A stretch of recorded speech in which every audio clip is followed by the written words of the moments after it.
नमस्कार। आज हम हिंदी व्याकरण से उपसर्ग के बारे में पढ़ेंगे। हिंदी व्याकरण में विभिन्न हिंदी व्याकरण में शब्दों का निर्माण विभिन्न विधाओं से होता है और उसी में से एक विधि है उपसर्ग।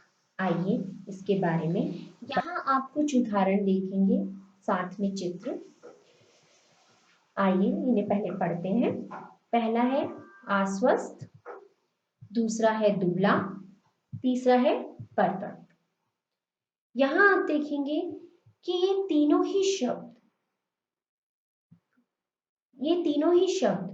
किसी अन्य शब्द के मेल से बने हैं। जैसे कि पहला अगर हम देखें स्वस्थ, स्वस्थ अपने आप में एक पूर्ण शब्द है और इसके आगे हमने एक शब्द जोड़ दिया आ। दुबला, दुबला में हमने बला में दू जोड़ा। परतंत्र, तंत्र में हमने पर जोड़ा। अब आप देखेंगे कि इन तीनों ही शब्दों में हमने मूल शब्द के आगे एक अन्य शब्दांश या एक अंश जोड़ा है। तो यहां पर हमने आ, प और दू, ये तीन शब्द जो है हमने जोड़े हैं और उनसे एक नए शब्द का निर्माण किया है। यहाँ पर आ और पर और दू ये कोई शब्द नहीं है, इन्हें हम अंश कहते हैं। शब्दों के अंश अर्थात शब्दांश कहते हैं और इन शब्दों का प्रयोग हम अलग से नहीं कर सकते हैं। मतलब इनका अपने आप में कोई अर्थ नहीं होता है। अतः ये शब्दों के आरंभ में जुड़कर उसके अर्थ में विशेषता या फिर परिवर्तन ला देते हैं। जैसे कि आपने देखा स्वस्थ में स्वस्थ का अपना एक अर्थ है, लेकिन जैसे ही इसमें हमने ये शब्दांश जोड़ा, ये अंश जोड़ा, तो एक नया शब्द आया हमारे पास अस्वस्थ, जिसका अर्थ स्वस्थ से एकदम अलग है, नया है। तो जो शब्दांश किसी शब्द के आरंभ में जुड़कर उसके अर्थ में परिवर्तन या विशेषता ला देते हैं उसे हम उपसर्ग कहते हैं। अंग्रेजी में इसे हम प्रीफिक्स कहते हैं। प्रीफिक्स मतलब पहले कुछ जोड़ना। जैसे हार, हार अपने आप में एक पूर्ण शब्द है, मूल शब्द है, जिसमें हमने आ जोड़ा और एक नया शब्द बनाया जिसे हम आहार कहते हैं। इन उपसर्गों का अपना कोई स्वतंत्र रूप नहीं होता है। मतलब इनका कोई अपना एक स्वतंत्र से हम बोले आ पर, तो इनका अपना कोई अर्थ नहीं निकल के आएगा, लेकिन जब ये किसी के साथ जोड़े जाएंगे तब एक नया अर्थ प्रदान करेंगे। तो मूल शब्द से पहले जुड़कर नए शब्दों का निर्माण होता है। हम पढ़ेंगे उपसर्ग के प्रकार। हिंदी में उपसर्गों को निम्नलिखित भागों में विभाजित किया जाता है। पहला है संस्कृत के उपसर्ग, हिंदी के उपसर्ग, उर्दू और फारसी के उपसर्ग, अंग्रेजी के उपसर्ग और उपसर्ग के समान प्रयुक्त होने वाले संस्कृत के अवयव। हम एक एक करके इनके बारे में पढ़ते हैं। संस्कृत के उपसर्ग, जो संस्कृत से उपसर्ग हिंदी में लिए गए हैं वो हम पढ़ेंगे। जैसे कि इसके कुछ उदाहरण यहाँ पे दिए गए हैं। अति, अप, परा, वी, सु, और यहाँ पर इनके अर्थ दिए हुए हैं कि इस अ का अर्थ क्या होता है, अति का क्या अर्थ होता है। जैसे कि अ का अर्थ होता है अभाव। अब जो शब्द बनेगा उसी के आधार पर हम बनाएंगे। जैसे हमने यहाँ आप देखेंगे मर में आ जोड़ दिया तो हमारा बन गया अमर। रिक्त में अति जोड़ दिया तो हमारा बना अतिरिक्त। मान में अप जोड़ दिया तो हमारा बना अपमान। जय में परा जोड़ दिया तो बना पराजय। भाग में वी जोड़ा तो हमारा बना विभाग। गम, गम में हमने सु जोड़ दिया तो बन गया सुगम। तो जो उपसर्ग होते हैं वो हमेशा शब्द के आगे लगेंगे और एक नए शब्द का निर्माण करेंगे। हम देखेंगे हिंदी के उपसर्ग, जो हिंदी के खुद के उपसर्ग हैं वो कौन कौन से हैं, उसके कुछ उदाहरण यहाँ पे दिए गए हैं।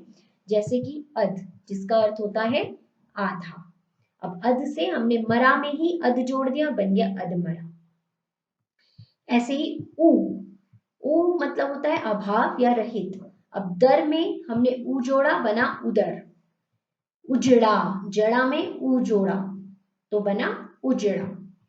उन, उन मतलब एक कम, ठीक है, तो उनमें हमने 79, 49, 59 ये बना। ओ, ओ से क्या बना हमारा औसर, औगुन, औढ़र।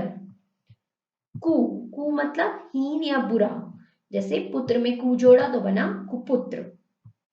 दू, दू मतलब भी हीन या बुरा होता है। अब बला में जैसे मैंने शुरुआत में उदाहरण दिया था बला, बला में दू जोड़ दिया तो बन गया दुबला। अब आते हैं उर्दू और फारसी के उपसर्ग।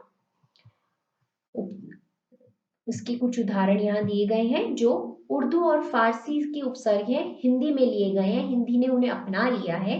और वो कौन कौन से हैं, जैसे कि अल, अल मतलब होता है निश्चित।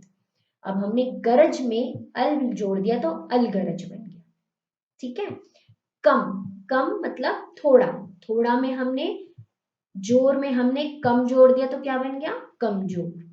इसी तरह से गैर, गैर में हमने हाजिर में हमने गैर जोड़ दिया, बन गया हमारा गैर हाजिर। ना, ना में हमने लायक में हमने ना जोड़ा तो बन गया हमारा नालायक। बद, बद में हमने तर में हमने बद जोड़ा तो बना बदतर। तो ये कुछ उदाहरण थे उर्दू और फारसी के जो हिंदी में लिए गए हैं उपसर्ग। और हम अब इसका प्रयोग हिंदी में बोलचाल की भाषा में और साहित्य में हर जगह इनका प्रयोग करते हैं। और इन उपसर्ग से हम नए शब्दों का निर्माण करते हैं। आगे है उपसर्ग के समान प्रयुक्त होने वाले संस्कृत के अवयव।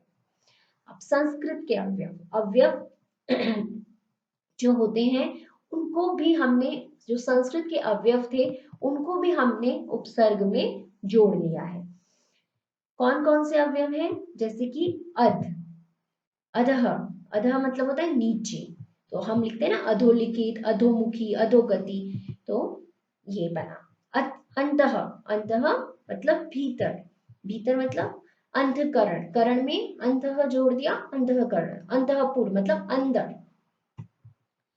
आ, अभाव, शोक में आ जोड़ा अशोक, काल में आ जोड़ा अकाल, नीति में आ जोड़ा तो अनीति। फिर है चिर, चिर मतलब बहुत देर, तो हम कहते हैं ना बहुत लंबे समय तक चलने वाला, चिर मतलब, ठीक है। चिरंजीवी मतलब लंबी आयु हो, ठीक है। चीर का लंबा समय, ठीक है, तो इसलिए चीर, चीर एक संस्कृत अवयव है। पुनः, उसका मतलब होता है फिर, दोबारा। अब जन्म में हमने पुनर् जोड़ दिया तो क्या बन गया पुनर्जन्म। पुनर्लेखन, लेखन में दोबारा जोड़ दिया पुनर्लेखन, दोबारा लिखो। पुनर्जीवन, ठीक है, जीवन में हमने पुनर् जोड़ दिया तो क्या मतलब हुआ इसका पुनः, दोबारा से जन्म होना। आगे हम करेंगे अंग्रेजी के। हिंदी ने अंग्रेजी के भी बहुत से शब्दों को अब अपना लिया है, तो कुछ उसके उपसर्ग भी, प्रीफिक्स भी हमने यहाँ पर अपनाए हैं हिंदी में।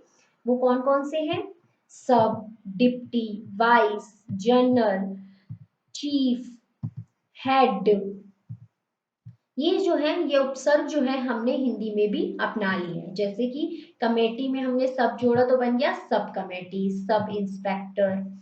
डिप्टी में, कलेक्टर में डिप्टी जोड़ा तो deputy collector, deputy registrar.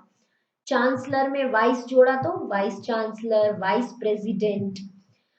General में, मैनेजर में हमने जनरल जोड़ दिया तो बन गया जनरल मैनेजर। मिनिस्टर में चीफ आगे हमने अंश जोड़ दिया तो बन गया चीफ मिनिस्टर। मास्टर में हेड जोड़ दिया तो बन गया हमारा हेड मास्टर। तो आप देखेंगे उपसर्ग में हमेशा शब्द के आगे हम एक अंश जोड़ते हैं, जो मूल शब्द होता है उसके आगे एक अंश जोड़ा जाता है और उससे एक नए शब्द का निर्माण होता है। जो अंश होते हैं उनका मूल रूप में कोई अर्थ नहीं होता है, वो किसी के वाक्य में अगर हम किसी शब्द में उसे जोड़ देंगे तो हमारा एक नया शब्द का निर्माण हो जाएगा। तो मैं आशा करती हूँ कि आपको उपसर्ग अच्छे से समझ आए होंगे। धन्यवाद।